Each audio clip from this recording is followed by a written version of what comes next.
Hello everyone, welcome back to another vlog. जनाब, आज के व्लॉग का ना एक अच्छा सा स्टार्ट नहीं हुआ था बिकॉज़ मैं भूल गई थी उसको रिकॉर्ड करने के लिए। मुझे लगा कि मैं रिकॉर्ड कर रही हूँ बट प्ले बटन ऑन ही नहीं था, तो इसीलिए मैं स्टार्टिंग जो है वो इस क्लिप से कर रही हूँ। तो इस टाइम पे टाइम हो गए हैं दिन के 4 बज गए हैं शाम के। तो मैं अपने डिनर की तैयारी कर रही थी, तो इसलिए मैंने सोचा कि मैं खुद ही बता देती हूँ, आगे की वीडियो आप कंटिन्यू देख सकते हैं। और बनाने जा रही हूँ वो है रौंगी की दाल।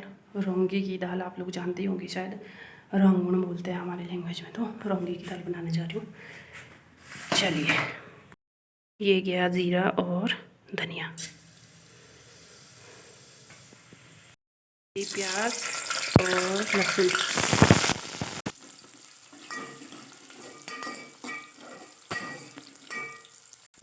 अगर मैं दाल दिखाऊं तो ये देखो, इस तरह की दाल है कुछ, रौंगी की दाल। अब इसका किस्सा सुनाऊँ इस रौंगी की दाल का।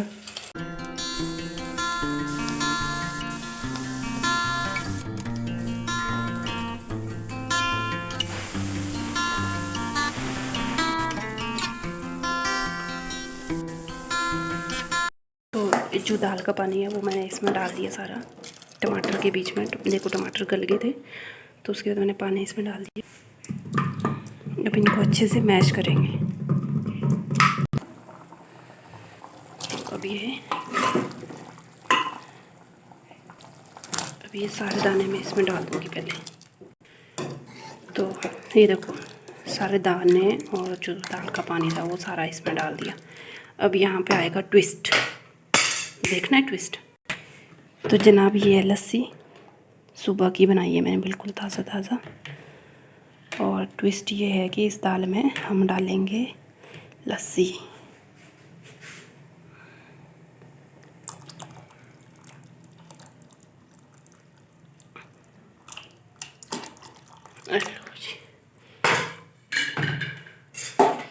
बस इसको खोलने देंगे, अब कोई छेड़ाछाड़ी नहीं करनी इसके साथ, आराम से इसको खोलने देंगे।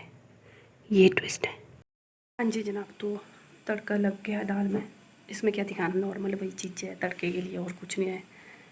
तो अगर रौंगी की दाल की मैं कुछ बातें सुनाऊँ तो मैं आई स्वेयर, मतलब मैंने जब तक मेरी शादी नहीं हुई थी ना, मैंने रौंगी की दाल तो कभी खाई नहीं थी।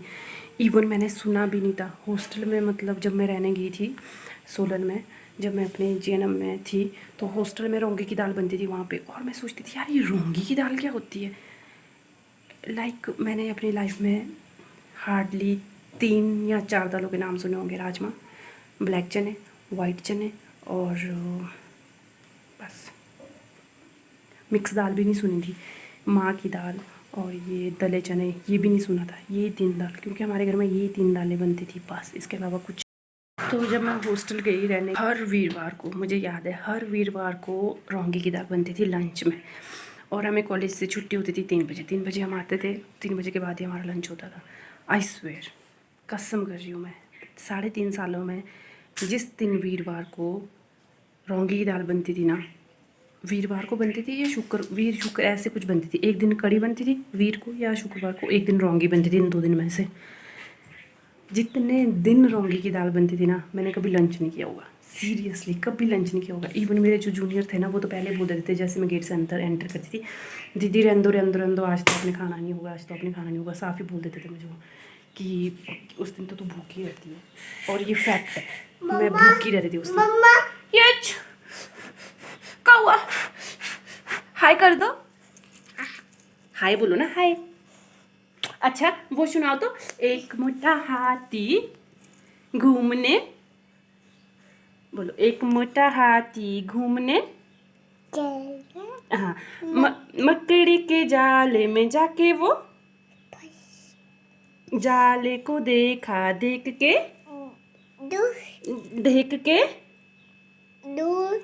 डरा, दूसरे हाथी को इशारे से बुलाया, इधर इधर आ, इधर आ। 2 मोटे हाथी घूमने गहरी नदी में जाके वो पानी को देखा, देख के तीसरे हाथी को इशारे से बुलाया। हाँ आ टूटी फूटी बोलता है। ये बात बोल रही थी कि मैंने उतने दिन रोंगे की दाल कभी नहीं खाई होगी सीरियसली, बट जब मैं यहाँ पे आई, फिर जब मम्मी ने यहाँ पे रोंगे की दाल बनाई तो ये इस तरीके से बनाते थे, मतलब लस्सी डालते थे दाल में। तब मैंने पहली बार रोंगे की दाल खाई और मुझे अच्छी लगी, और उसके बाद मैं रोंगे की दाल खाती हूँ, लेकिन इसी तरीके से खाती हूँ जब उसमें लस्सी डली होती है। बाकी रोंगे की दाल मैं कभी नहीं खाती हूँ, अच्छी नहीं लगती मतलब मुझे। बट ये है कि जो हॉस्टल चला जाए ना बच्चा यार, उसके खाने पीने के नखरे सारे छूट जाते हैं सीरियसली। हम जितने बेटू, मम्मा की मशीन टूट नहीं जाएगी ये, फिर का किस में मम्मा वेट चेक करेंगे। जो बच्चा हॉस्टल रह गया, जिसने हॉस्टल का खाना खा लिया, उसके सारे नखरे छूट जाती है। अदरवाइज़ हम तो इतने ज़्यादा खाने पीने के मामले में इतने नक चढ़े थे ना, मैं और मेरा भाई बहुत ज़्यादा नक चढ़े थे। अब ये हो गया साला, कुछ दे दो खाने को, बस खाने की चीज़ होनी चाहिए, कुछ मर्जी दे दो, सब हजम हो जाएगा, बस ये होता है। अब तो फ़र्क ही नहीं पड़ता मुझे, और ख़ासकर जब तो खुद बनाना शुरू कर दिया, जैसे अब यहाँ आके खुद ही बनाना होता है, अपनी रिस्पॉन्सिबिलिटी होती है, आज क्या बनाना है, ये बनाना है, वो बनाना है। अब तो ये होता है कि बनाओ और खाओ, बस जो मर्जी हो। सीरियसली ये इफेक्ट हो गया। और ये देखो हाथ मेरा जला हुआ जो है, ये देखो पापा मुझे बोलते ये कैसे जला, मैं कहा यार ऐसे ऐसे, यार तो नहीं बोला मम्मा, ये शान देखो मम्मा को ये लगी है, फू करो, इतनी दूर से थोड़ी होती है फू, नजदीक आके करो ना।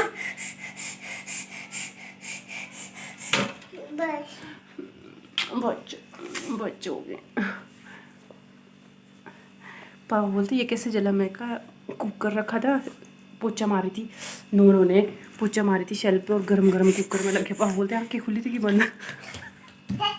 मैं कहा आँखें तो खुली थी, बट क्या करेंगे, देखो पूरा ऐसे तो कम दिख रहा है, बट बहुत ज़्यादा रेड हो रहा है, बहुत ज़्यादा लाल हो रहा है। मतलब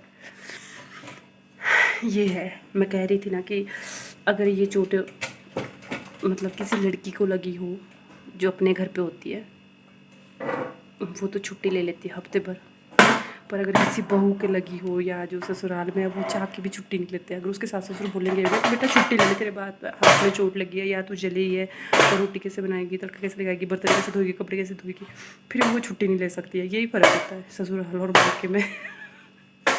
कि मायके में तो हम बेशर्मों की तरह बेड पकड़ के बैठ जाते हैं कि हम मुझे तो दर्द लगी है, पर ससुराल में हम ऐसा कर नहीं सकते, चाहते वो भी नहीं कर सकते। चलिए दाल बन गई, बोलो गैस खत्म होगी।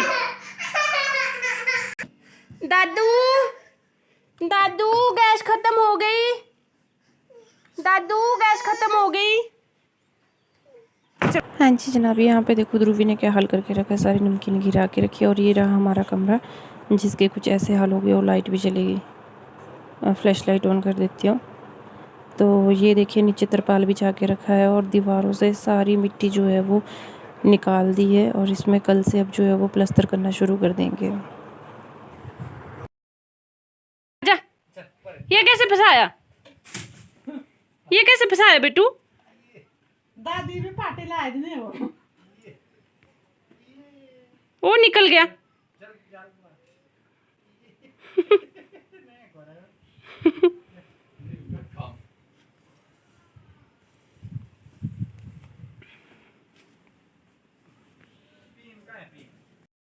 पानी रखा है काट के ना, ये 2 तरह की पत्तियां हैं, एक ये है और एक ये है। बहुत खाती है वो इनको यार, पागल हो जाती है इनको देख के वो। इससे आगे की क्लिप बहुत स्पेशल है और बहुत स्पेशल इंसान के लिए है।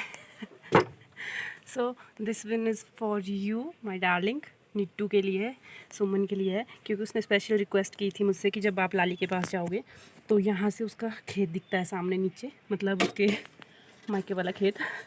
तो उसने मेरे से रिक्वेस्ट की थी कि जब आप लाली के पास जाओगे तो मुझे ना मेरे खेत में दिखा देना क्या क्या सब्जियां हैं। तो ये वाली क्लिप उसके लिए है स्पेशली। और अगर वो कौन है तो मैं बता दूँ, वो मेरी मतलब भतीजी लगती है, उसकी मैं चाची लगती हूँ। यहाँ से हमारी फैमिली से उसकी शादी हुई है, मेरे मामू के बेटे के लिए, रियल मामू के बेटे के लिए उसकी शादी हुई है। तो मेरा दोनों साइड का रिश्ता है उसका। अगर मैं उस वाले रिश्ते से देखूँ तो वो मेरी भाभी लगती है, अगर मैं इस वाले रिश्ते से देखूँ तो वो मेरी बेटी लगती है। बट अगर मैं रिश्ते की बात करूँ जो मैं फ़ॉलो करती हूँ, तो मैं 2 साइड का रिश्ता अलग अलग इंसान के लिए फ़ॉलो करती हूँ। लाइक उसको मैं मतलब एज ए भतीजी लेती हूँ और वो मेरे को चाची की तरह ट्रीट करती है। लेकिन जो मेरे भैया है मतलब देवेंद्र भैया, उनको मैं भैया की तरह ही ट्रीट करती हूँ।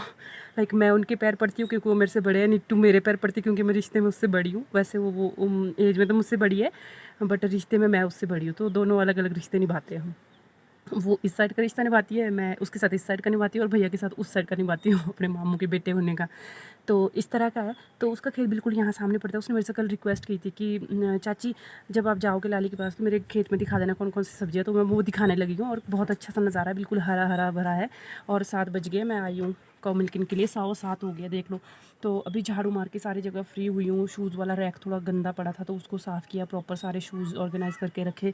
काफ़ी ज़्यादा टाइम कंज्यूम हो जाता है अगर पूरे एरिया में अपने झाड़ू मारना होगा, जो बाहर वाला स्पेस है अगर उसमें झाड़ू मारना होगा तो काफ़ी ज़्यादा टाइम कंज्यूम हो जाता है। और चलिए जनाब, अब मैं आपको ये छोटी सी हरी भरी सी क्लिप दिखा देती हूँ और इसी के साथ मैं वीडियो का एंड करूँगी, क्योंकि व्लॉग ऑलरेडी काफ़ी ज़्यादा लंबा हो गया है। Really very sorry, but adjust कर लेना, ठीक है। डार्लिंग, ये है तेरा खेत। थोड़ा अंधेरा सा हो गया है। आई विल ट्राई कि मैं दिखा सकूँ। मैं नीचे तो नहीं जाऊँगी, ऊपर से दिखाऊँगी। तो मैं शुरू से शुरू करती हूँ, जहाँ से खेत तेरा इस साइड से शुरू होता है, यहाँ से शुरू करती हूँ। ये देखो, सबसे पहले यहाँ पे बैंगन के पेड़ है। ये लास्ट ईयर वाले पेड़ है सारे बैंगन के। आई डोंट नो भाई कितने बैंगन लगे थे कि नहीं लगे थे, बट ये है यहाँ पे। उसके बाद है इधर कचालू वाले, ये देख लो कितने बड़े बड़े पत्ते हो गए, ये देखो, ठीक है। उसके बाद नेक्स्ट इधर को आएंगे तो यहाँ देखो मक्की, भाई साहब मक्की देखो, मक्की कितनी फीट लंबी मक्की है। ये देखो ऊपर तक, ये देखो कहाँ नीचे से शुरू हुई है। ये देखो कितनी लंबी लंबी मक्की है, ठीक है। और इसमें अब जाके मक्की लगनी शुरू हुई है, सितरू अब लगने शुरू हुए हैं ये मक्की। उसके बाद अगर हम इधर आते हैं तो इधर बीजे है राजमा, ये देखो ये राजमा बीजे हैं। इसके बाद अगर हम थोड़ा इधर आते हैं तो यहाँ पे है भिंडी, ये देखो यहाँ पे भिंडी है। जूम कर रही हूँ तो ज़्यादा क्लियर नहीं आएगा। यहीं पे जो है वो लौकी की बेल भी लगी थी, यानी कि तुम्बी, बट उस पर कोई फ्लावरिंग नहीं हो रही थी, कोई कुछ नहीं हो रहा था। तो ताऊ जी ने कल ही वो उखाड़ के फेंकी है, और देखो परे यहाँ पे कल ही फेंकी है उन्होंने, ये अब सूख गई है। देख ले, तेरे लिए मैं इतना कष्ट कर रही हूँ, नीचे तक जा रही हूँ पूरी। ये देखो ये भी है भिंडी, इधर भी राजमा, और आगे तक आगे फिर भिंडी है, और इधर सब में राजमा है, ठीक है। देख लिया, तसल्ली होगी। खूब हरा भरा है अच्छे से, ये देखो प्रॉपर। और आई होप कि तेरे को अच्छा लगेगा, ठीक है। एनीवे, तो चलिए इस ब्लॉग को यहीं पे ख़त्म कर रही हूँ। अभी सीमेंट की गाड़ी आई है, पापा गए ऊपर सीमेंट उतारने। अब घर का काम शुरू होने जा रहा है। मिट्टी, धूल, रेत, सीमेंट, ओहो हो, बहुत कचरा पचर होने वाली है। मेंटली और फिज़िकली तैयार रहना पड़ेगा। एनीवे, इस ब्लॉग को यहीं पे ख़त्म कर रही हूँ। आई होप कि आपको ब्लॉग पसंद आया होगा। लाइक कीजिए, शेयर कीजिए और कमेंट करके ज़रूर बताइए आपको ब्लॉग पसंद आया या नहीं, ठीक है। चैनल को सब्सक्राइब ज़रूर कर दीजिए, बेल आइकन को ज़रूर प्रेस कर दीजिए, सो दैट कि आपको नोटिफिकेशन मिल जाए जब भी वीडियो अपलोड हो। ओके, आपसे मिलेंगे अगले ब्लॉग में, तब तक के लिए अपना ध्यान रखें, स्वस्थ रहें, व्यस्त रहें, मस्त रहें। Bye bye.